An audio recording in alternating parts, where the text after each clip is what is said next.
कविता का 5वां छंद यानी कि 5th स्टैन्ज़ा। जो कभी अपने समय को यूं ही बिताते हैं नहीं, काम करने की जगह बातें बनाते हैं नहीं, आजकल करते हुए जो दिन गंवाते हैं नहीं, यत्न करने में कभी जो जी चुराते हैं नहीं, बात है वह कौन जो होती नहीं उनके किए, वे नमूना आप बन जाते हैं औरों के लिए। इस इन पंक्तियों का अर्थ है, इसे हम एक के बाद एक देखेंगे।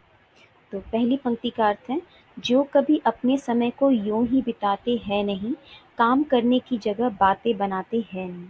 तो कवि इस पंक्ति के माध्यम से कहना चाहते हैं कि कर्मवीर व्यक्ति के लिए कर्म ही पूजा है, यानी उनके लिए उनका काम जो है वो पूजा है, वो काम की पूजा करते हैं।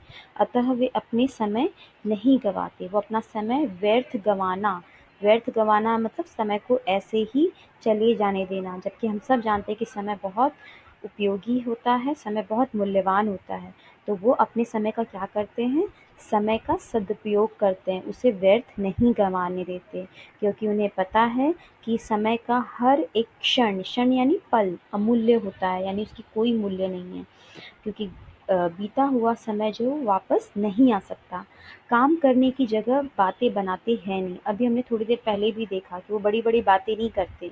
ओके, वो जैसे हमने कहा अभी हमने पिछले पंक्ति में हमने देखा था कि वो फूल तोड़ लाने जैसी या फिर करोड़ों की संपदा जुटाने जैसी बड़ी बातें नहीं करते। तो वो बहाने नहीं बनाते, बल्कि वो परिश्रम करते हैं। उन्हें जो करना है वो करके दिखाते हैं।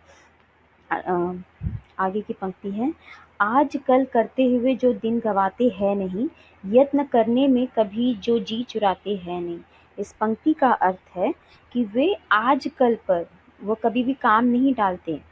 उन्हें जब उन्हें जो जो सही समय लगता है या उनके लिए जो कार्य जिस समय मिलता है या जो कार्य का सही समय होता है, वो उसी समय वो उसे कर देते हैं।